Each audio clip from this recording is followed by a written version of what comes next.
Assalamualaikum warahmatullahi wabarakatuh. Perkenalkan kami dari kelompok 4 perkembangan peserta didik yang beranggotakan Ilasul Amal, Inayah Hukmu Adila, Indri Yulianti, Gebrina Asyarifah, Hidayatul Mustafidah, dan Firda Siti Hasanah. Di sini kami akan menyampaikan sebuah materi atau mempresentasikan sebuah materi, yaitu perkembangan sosio-emosional. Untuk materi yang pertama, yaitu tentang pengertian perkembangan sosio-emosional.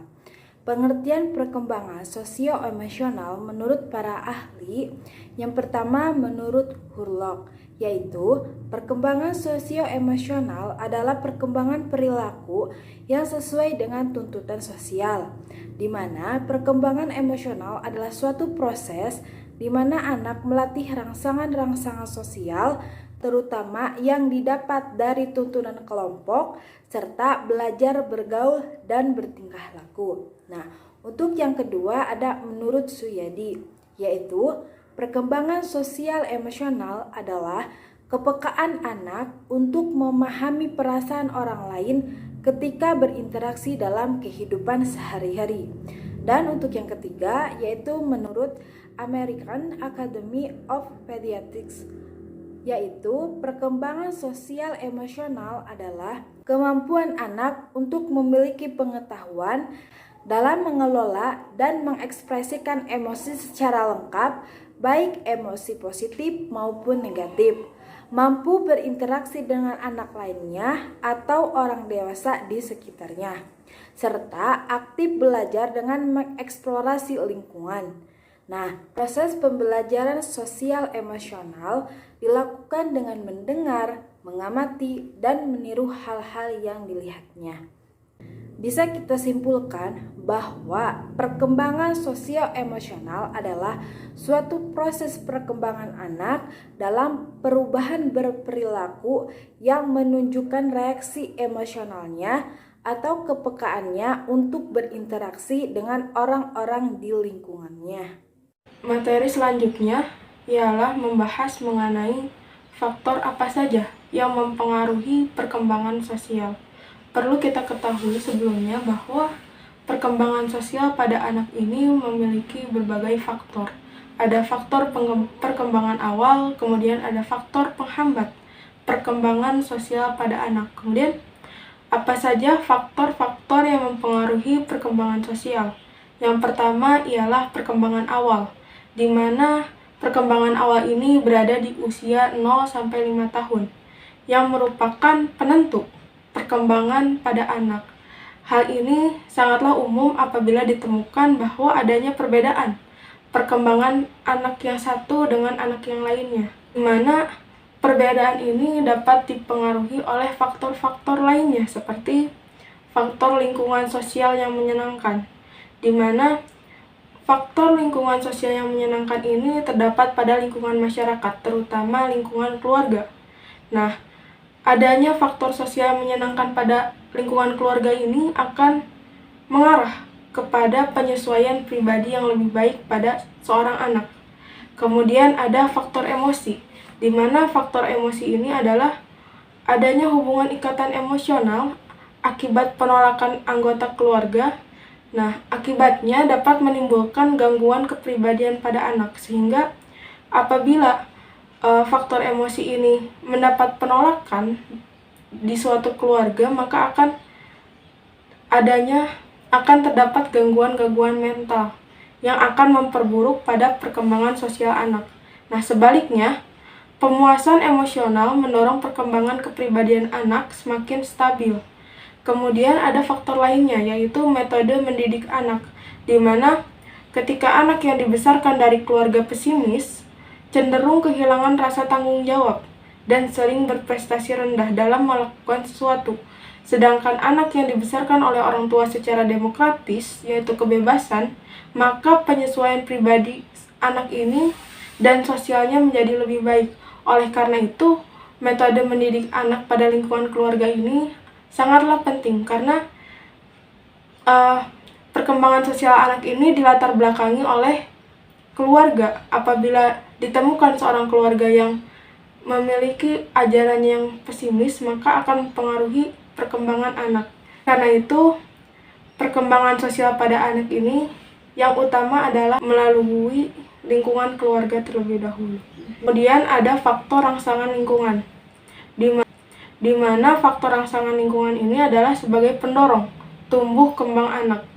Lingkungan yang merangsang dapat mendorong perkembangan fisik dan mental secara baik, sedangkan lingkungan yang tidak merangsang menyebabkan perkembangan anak berada di bawah kemampuannya. Sehingga sangatlah penting bahwa adanya rangsangan lingkungan sekitar. Kemudian faktor lainnya ialah faktor pengaruh pengalaman sosial awal, di mana pengalaman sosial awal sangat menentukan perilaku kepribadian selanjutnya. Banyaknya pengalaman bahagia yang diperoleh sebelumnya oleh seorang anak ini akan mendorong anak mencari pengalaman semacam itu lagi dan perkembangan sosial selanjutnya. Oleh karena itu, di usia yang masih anak-anak ini, perkembangan pengalaman awal sosial ini sangatlah penting dibutuhkan karena untuk pengalaman keberlanjutannya. Seperti itu. Nah, selanjutnya ialah faktor penghambat perkembangan anak. Lalu apa saja faktor penghambat perkembangan anak ini? Di antaranya ialah gizi buruk. Nah, gizi buruk ini mengakibatkan energi dan tingkat kekuatannya semakin rendah. Kemudian ada cacat tubuh yang mengganggu perkembangan anak. Kemudian ada lagi tidak adanya bimbingan belajar. Selanjutnya ada rendahnya motivasi dalam belajar. Nah, selanjutnya kemudian ada rasa takut atau minder untuk berbeda dengan temannya dan tidak berhasil. Nah, ini sangat mempengaruhi, sangat menghambat perkembangan sosial pada anak. Yang terakhir adalah jika ditemukan anak yang manja, nah, sehingga memanjakan anak adalah sesuatu sikap orang tua yang selalu mengalah pada anaknya. Nah, hal ini merupakan penghambat sehingga akan mempengaruhi perkembangan sosial apabila ketika dewasanya sesuatu yang diinginkannya tidak terpenuhi. Nah, maka faktor-faktor inilah yang mempengaruhi perkembangan sosial pada anak. Selanjutnya adalah tahapan perkembangan sosial, di mana peserta didik ini memiliki perkembangan atau tahapan perkembangan sosial dengan berbeda-beda. Tahapan ini terbagi ke dalam 3 bagian. Yang pertama adalah tahapan perkembangan kognitif, di mana perkembangan kognitif ini peserta didik akan menjadi tantangan bagi seorang pendidik dalam menentukan pendekatan pembelajaran, metode, kemudian media, dan jenis evaluasi yang akan dipilih atau digunakan nanti.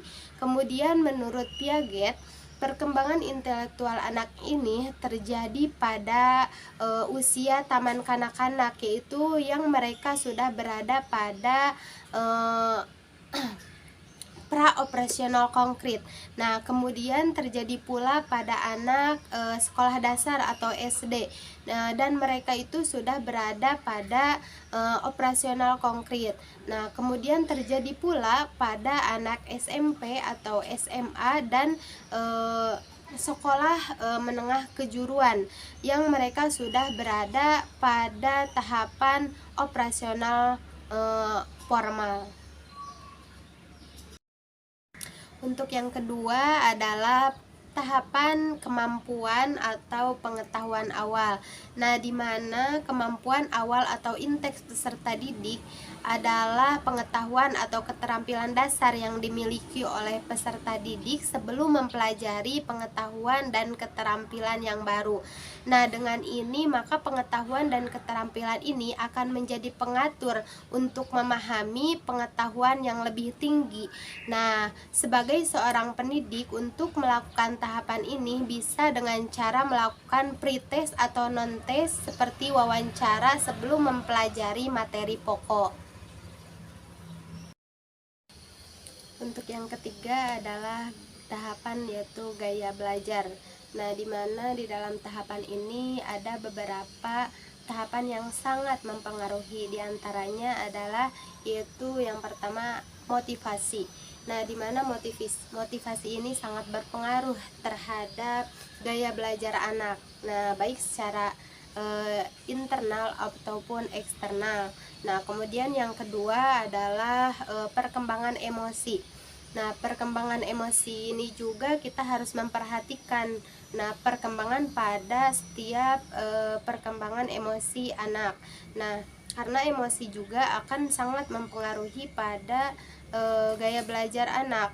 Nah, maka wajib bagi kita untuk seorang pendidik yaitu untuk mengetahui perkembangan emosi pada anak ini. Untuk yang ketiga adalah tahapan yaitu gaya belajar. Nah, di mana di dalam tahapan ini ada beberapa tahapan yang sangat mempengaruhi. Di antaranya adalah yaitu yang pertama motivasi. Nah, di mana motivasi ini sangat berpengaruh terhadap gaya belajar anak. Nah, baik secara internal ataupun eksternal. Nah, kemudian yang kedua adalah perkembangan emosi. Nah, perkembangan emosi ini juga kita harus memperhatikan. Nah, perkembangan pada setiap perkembangan emosi anak. Nah, karena emosi juga akan sangat mempengaruhi pada gaya belajar anak. Nah, maka wajib bagi kita untuk seorang pendidik yaitu untuk mengetahui perkembangan emosi pada anak ini. Bentuk-bentuk tingkah laku sosial pada anak. Pola perilaku sosial menurut Elizabeth B. Harlock pada tahun 1978 terbagi atas dua kelompok, yaitu pola perilaku yang sosial dan pola perilaku yang tidak sosial. Pola perilaku yang tidak termasuk dalam perilaku sosial adalah misalkan perilaku yang sosial, yaitu kerjasama, yaitu sikap mau bekerjasama dengan orang lain. Sikap ini mulai nampak pada usia 3 tahun atau awal 4 tahun. Pada usia 6 hingga 7 tahun, sikap ini semakin berkembang dengan baik. Contohnya itu misalkan ada anak SD. Ketika anak tersebut disuruh membuat kerajinan oleh gurunya, kemudian anak itu disuruh berkelompok dengan temannya. Nah, ketika berkelompok, anak itu pasti bekerja sama dengan anak yang lain agar kerajinannya selesai. Yang kedua yaitu persaingan, yaitu keinginan untuk melebihi orang lain dan selalu didorong oleh orang lain. Sikap ini mulai terlihat pada usia 4 tahun, yaitu persaingan prestis, dan pada usia 6 tahun semangat bersaing ini akan semakin baik. Contohnya misalkan anak bersaing dengan teman untuk meraih prestasi seperti berlomba-lomba dalam memperoleh juara dalam suatu permainan. Yang ketiga, kemurahan hati. Kemurahan hati terlihat pada kesediaan untuk berbagi sesuatu dengan anak yang lain. Contohnya misalkan berbagi dengan orang lain, misalkan anak tersebut membagi mainannya kepada orang lain, terus membagi makanannya kepada orang lain. Terus yang keempat itu adalah simpati, yaitu sikap emosional yang mendorong individu untuk menaruh perhatian terhadap orang lain, mau mendekati atau bekerja sama dengan dirinya, memberikan contohnya itu memberikan ucapan selamat pada orang lain yang sedang bahagia. Misalkan anak satu dengan anak yang misalkan analogikan A dan B. Nah, si anak A ini memberikan selamat ulang tahun kepada anak yang B ini. Terus empati. Empati adalah yang kelima, itu adalah empati. Empati adalah kemampuan meletakkan diri sendiri dalam posisi orang lain dan menghayati pengalaman orang tersebut. Membawakan buah tangan yang kita beli atau kita buat bersama anak. Membagi baju yang sudah tidak terpakai untuk korban banjir. Menghibur teman si kecil yang sedang sakit atau terkena musibah. Nah, akan memupuk rasa empati dan kepekaan terhadap penderitaan orang lain. Terus yang keenam itu adalah sikap ramah.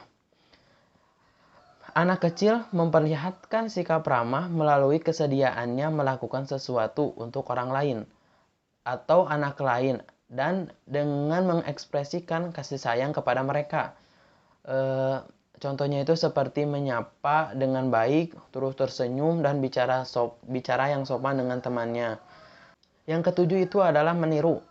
Dengan meniru orang yang diterima baik oleh kelompok sosial, anak-anak memperoleh kesempatan untuk mengembangkan sifat dan meningkatkan penerimaan kelompok terhadap diri mereka. Contohnya itu seperti orang tua suka membantu orang lain. Nah, biasanya anak itu juga akan meniru perilaku dari tindakan dari orang tua tersebut. Jadi anak itu akan membantu kepada temannya juga seperti itu.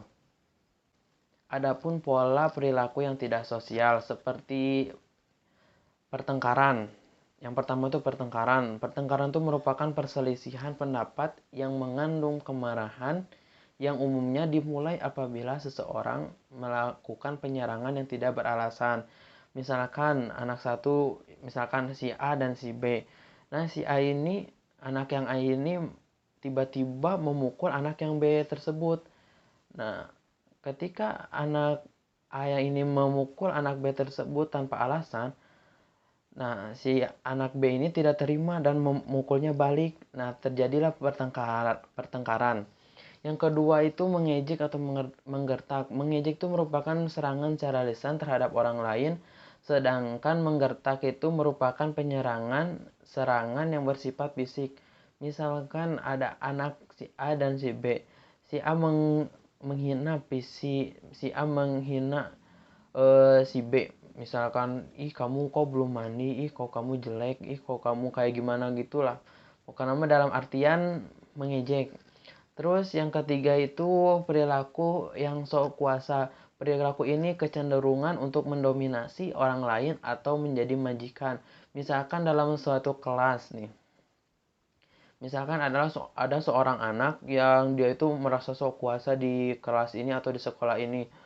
Sehingga anak yang lemah gitu, disuruh itu, disuruh itu.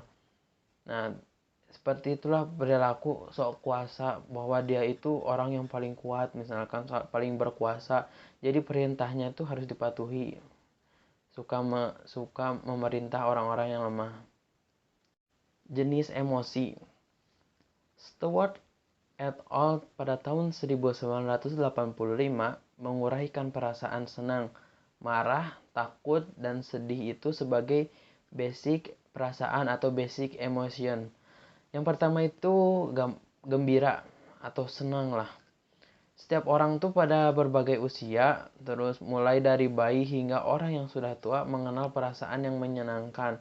Pada umumnya perasaan gembira dan senang diekspresikan dengan tersenyum atau tertawa. Misalkan tersenyum ketika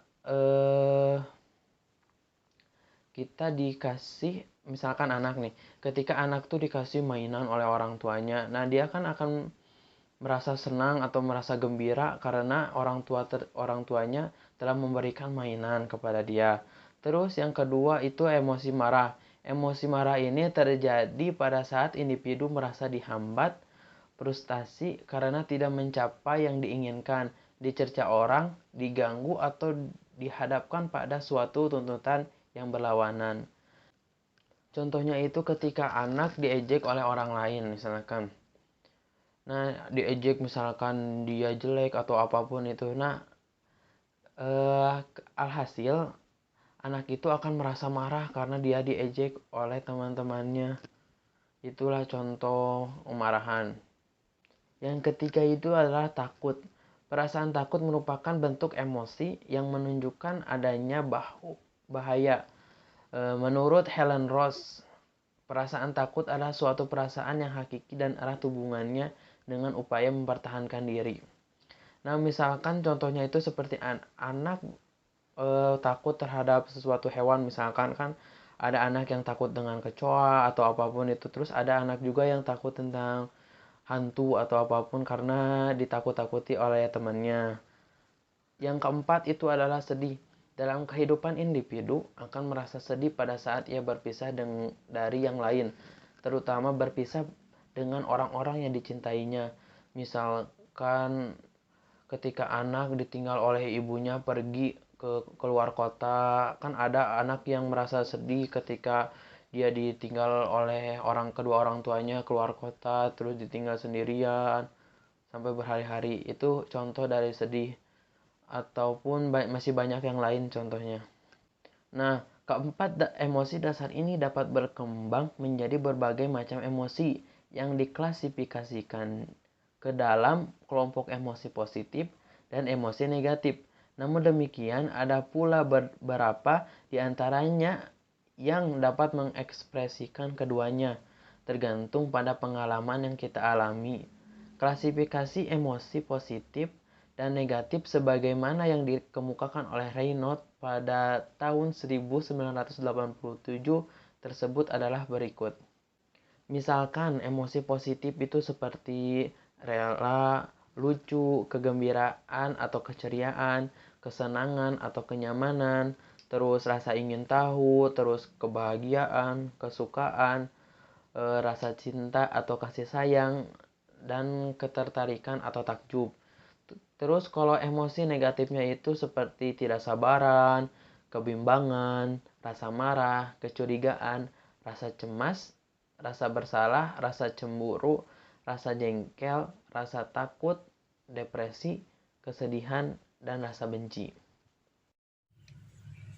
Implikasi teori perkembangan sosio-emosional dalam pembelajaran ada dua. Yang pertama, implikasi teori Bronfenbrenner dalam mendidik anak adalah sebagai berikut. Yang pertama, pandanglah anak sebagai sosok yang terlibat dalam berbagai sistem lingkungan, seperti sekolah, guru, orang tua, saudara kandung, tetangga, teman sebaya, media, agama, kultur, dan anak akan dipengaruhi oleh sistem-sistem tersebut.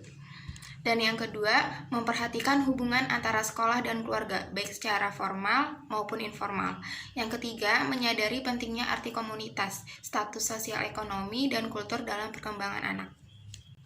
Yang kedua, ada implikasi teori Erikson dalam pembelajaran. Sebagai berikut, yang pertama, mendorong siswa untuk berinisiatif dengan memberikan tugas-tugas yang tepat. Untuk perkembangan siswa, jangan sampai siswa kesal karena duduk dalam waktu yang lama. Yang kedua, mempromosikan usaha belajar untuk anak-anak sekolah dasar. Guru penting memotivasi siswa untuk menguasai pengetahuan, rasa ingin tahu, dan bersikap toleran terhadap kesalahan yang wajar. Yang ketiga, mengajak remaja untuk mengeksplorasi identitas dirinya yang multidimensi. Mintalah mereka menulis esai siapa diri mereka dan apa yang akan mereka lakukan dalam hidup. Yang keempat, mengkaji diri kita sebagai guru dengan 8 tahapan Erikson sehingga dapat menunjukkan pada usia di mana dan isu yang penting dalam usia tersebut. Yang kelima, mengambil karakteristik yang bermanfaat dari tahap Erikson, yaitu dapat dipercaya, inisiatif, menjadi model dalam penguasaan materi, pembelajaran, dan memiliki motivasi untuk berkontribusi terhadap generasi selanjutnya.